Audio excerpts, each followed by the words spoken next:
What is up, everyone? So, as you can see, it's very sunny outside, very hot, and my aircon is dead. So, what do you do when your aircon dies? You take it to a shop, you fix it yourself. Let's figure it out. I'm Pedro, and you're watching DIY Workshop. Okay, so the aircon is dead. To give you a bit of background before we start the work, so this is what happened. Took it to a shop, they filled it in with the gas, they couldn't get it to work. So they said, well, you know what, we don't know what the problem is. We're gonna take the gas that we put in out and we are going to refund you for the work. So on the basis of that, we're gonna be working under a multitude of assumptions. One, that the shop knew what they were doing. Two, that my system has no leaks. Otherwise, the guys at the shop, when they put the gas in, they would have figured it out. And three, when they took the gas out, they took only what they put in. So these are the three assumptions we're going to work for. The three assumptions that we're going to be, testing, because we're going to check all of those three. But in the meantime, I'm going to start with the process of how do you do this from a step-by-step, from the easiest bit to most likely the most complicated bit, and see if we can figure this out.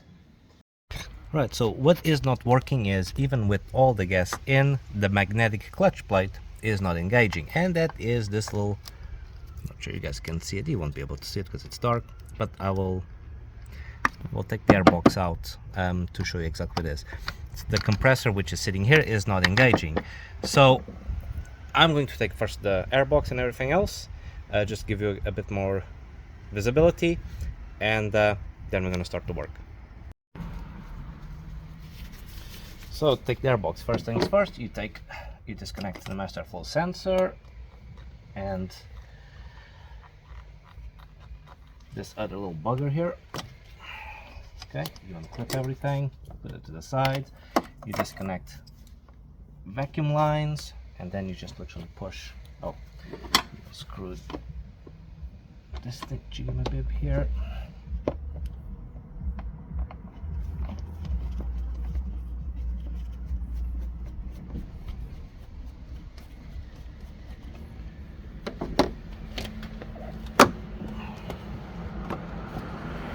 Push your box in, left it up, careful with the vacuum line in this end, and then take everything out. There's another vacuum line here that you take, and airbox is off. Okay, so what we are looking for is this. This is the magnetic clutch for the air conditioning, and when the air conditioning kicks in, this actually moves into that direction, because when the aircon is off, this all rotates freely, but this plate stays still. When you engage the air conditioning, this magnetic clutch engages with the pulley and it starts rotating. That's what makes the compressor go, but it's not doing that. There could be a multitude of reasons for why it's not doing that, and we're going to start with the most simple ones, which is fuses. So just going to open the fuse box. Doing this with one hand is always fun. And the fuse that we're looking at, also we have the description here, is this one, 10 amp volt, called AC mag. So you got a little remover or a set of pliers, and you just pull it out.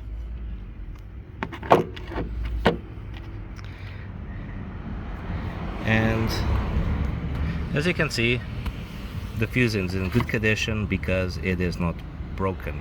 If this was broken, it means that the fuse was done. So fuse is okay, put it back in. Okay, next we have the relay. If you look at this, you have the air conditioning relay, which is this little bugger here. So again, you take it off,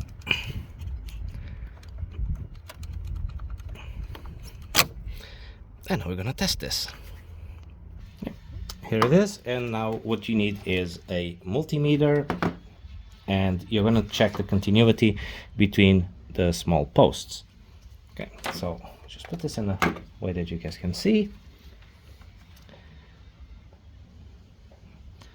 And there you go. We have continuity, which indicates that the relay actually works. But now you say, well, what happens if I don't have a multimeter? Well, if you don't have a multimeter, what you can do is you can apply current to the same posts, 12 volts, and it should click. You should hear a click. If you don't hear a click, it means that the relay doesn't work. And for that purpose, I actually have a little 12 volt transformer that I can do it. If you don't have a 12 volt transformer, what you can actually do as well is to just jump it to the battery. So see, it clicks. It means it works. So it is not the relay. Okay, so relay goes back in. So it means that the electrical bit of it is actually good. Now, we know that it doesn't engage, which means what we're going to test now is the actual compressor itself to see if the magnetic clutch actually works. To do that, we unplug this plug here on the side of the compressor, and we're going to jump it directly to the battery. You put the negative on your left side and the positive on the right side, and we should be able to see this engaging. If it engages, it means the compressor is good, or the magnetic clutch of the compressor is good. If it doesn't, then it means that I'm stuck having to buy a new compressor. So I'm just going to prep everything to show you. A few moments later. Alright, so this is what I have. The white one that connects to the black wire is for the negative terminal, and the green one, which connects to the red one, is for the positive. What you're going to do is very carefully, trying not to shortcut everything, you're going to try touch the pin. As you can see, not sure if you can, the actual clutch, it is engaging. See, this means, let me just unplug everything.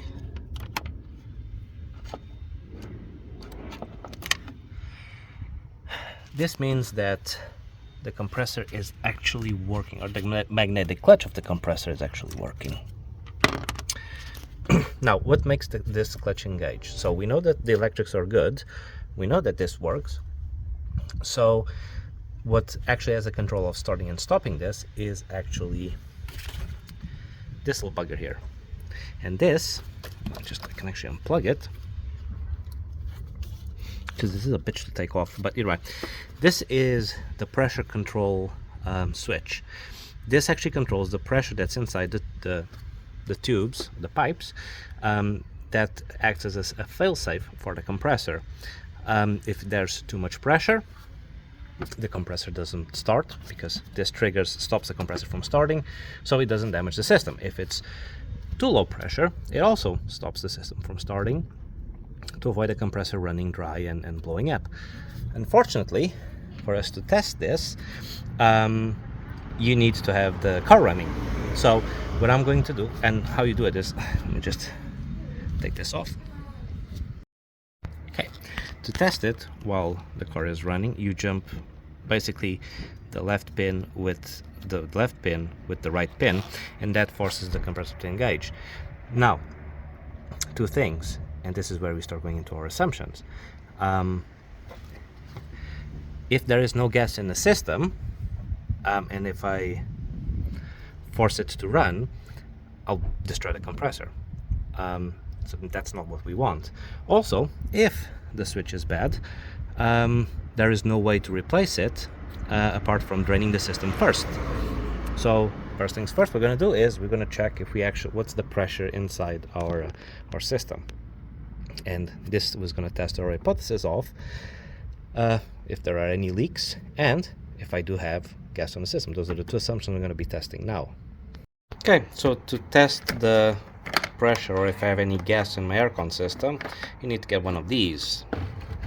This is basically a pressure tester. So this goes on the low pressure side, this goes on the high pressure side, and you should be able to see how much gas you actually have within the system. So I'm going to assemble this. I'm going to show you guys how to assemble this, so just stay tuned.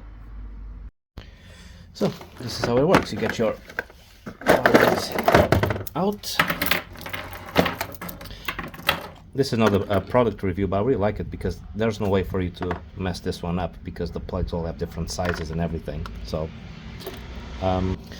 you just connect the red hose to the red bit, and then the end of it you have these plugs here. They're labeled high side, and you literally just do it again, and then you do the same with the blue one.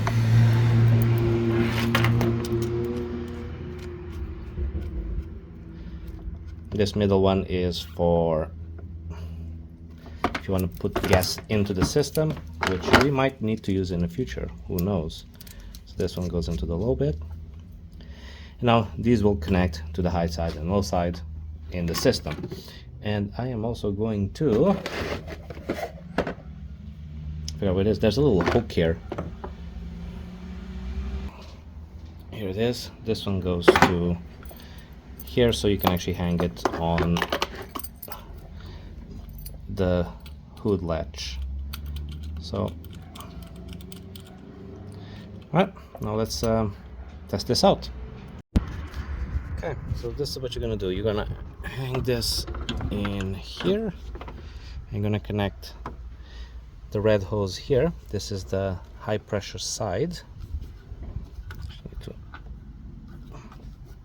It's stuck. Come on, there you go. And then you're gonna connect the blue one onto the low side, which is underneath this plate. Just this thing here over there, which is the hardest one to do because of that plate. Okay, they're all labeled, L for low pressure, H for high pressure. And then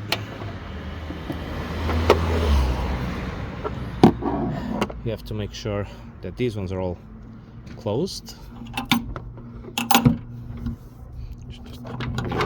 Properly. Much better. So the system here, this is like you pull back in, there's just a kind of thing. So you just make sure that, by the way, make sure that all of these is closed because you don't want to have just gas flowing like crazy. So you're gonna mark, just get a tripod. There you go, much better. So you literally just go in, pull this back, plug it in, there you go, it's done. Now you do the same on the other side. It's going to be a lot harder to do, so let's just adjust this a bit.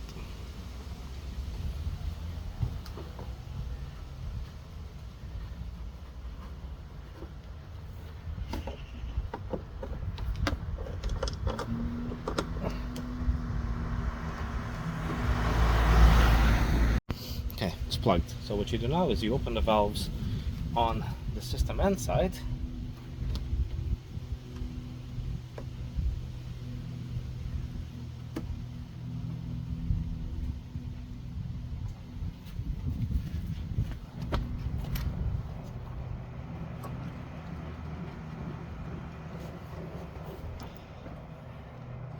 And you should be able to see some sort of readings over here.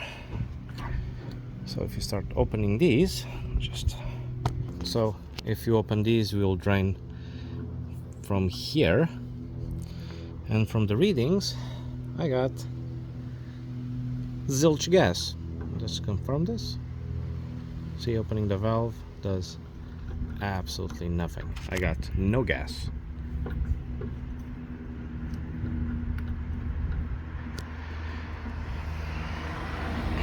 Okay, so what does that tell us? Well, it tells us that either the system had a massive leak and the power passing through. So either the system had a massive leak and had no gas when I went to take it to the shop, and they put the gas in that they had, and when they took the gas out, it was the gas they put back in.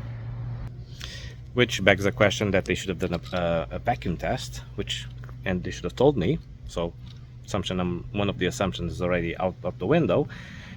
Or they took all the gas that was in the system when they said that they took the gas that they just put in, which is, again, assumption number 2, which kind of sucks. But there's a silver lining to this, which means that I can actually, if I have no gas in the system, I can actually replace this without a problem. I won't be able to test it, but I do have a brand new sensor, and I'm just gonna replace it just on the safe side. Another way that you guys actually have to confirm if you have gas or not is to literally just with a screwdriver just press the pin that's in this valve, and if anything comes out, there's your proof. And that's what I'm going to do now, just to double check that it's not a fault of the gauges.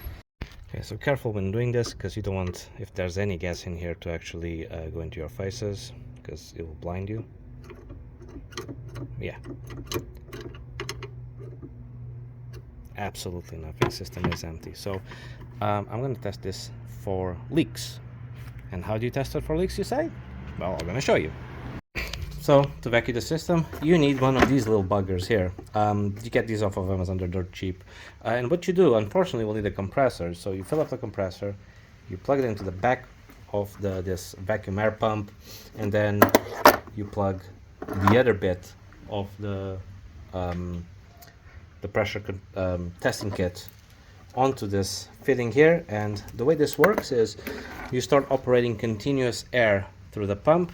The air comes out from the bottom and it creates a vacuum, which then gets sucked from here. And that's what we're going to be doing.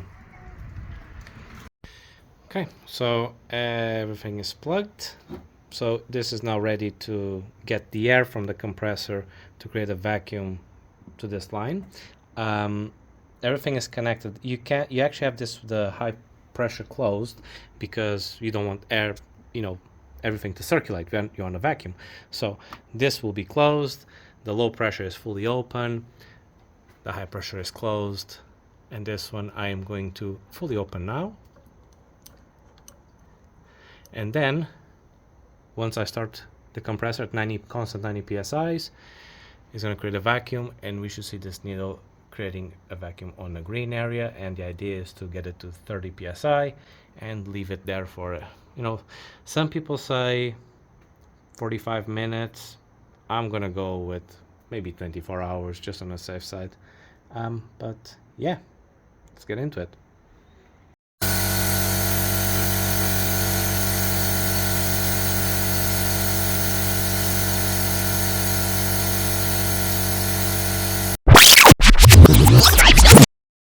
Okay, 24 hours have passed, the needle hasn't moved, and actually it's not supposed to be 30 psi's, it's 14 psi's, which equates to 29 Hs something, which is the air pressure, the vacuum pressure. So no leaks at the moment. So what I'm going to do now is I'm going to take this bottle, repressurize the system, take this bottle out, unscrew the sensor, put the new one, repressurize it again, and then start working on the radiator. And actually no, I might have a look at I might take the bumper off because I'm going to work on radiator anyway, but I'll look at the condenser to see if there's any problem with that. But mainly it's going to be putting on gas and seeing if it was the sensor. If it worked, if it was, well, problem solved. If not, might have been the connector on the compressor because the pins were a little bit bent. If not, then there's another problem, and I'll have to investigate a bit further.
So it's good to go and compare the specs.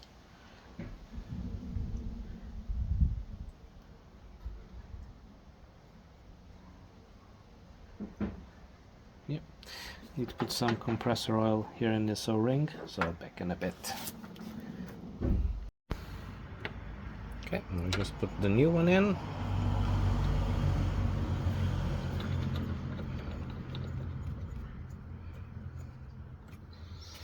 You can tighten it up a little bit and should be good to go.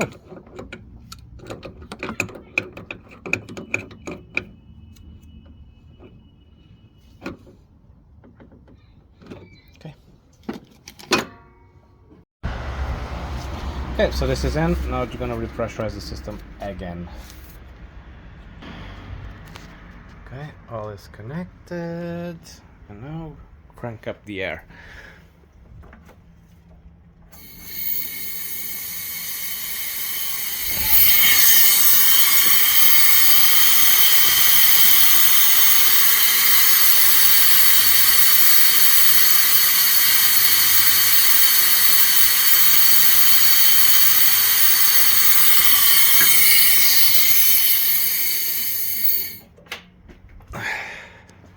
Right, as we can see here, see if this can focus.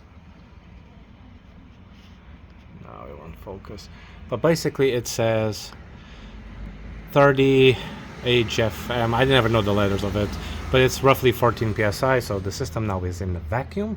So everything is closed. What I'm going to do now is go to the lower pressure point, which is open. Close it completely.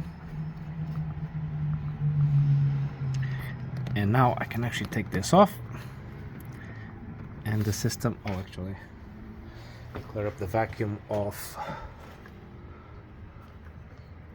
There you go, off the tubes. Now system is fully vacuumed. I can just take it off.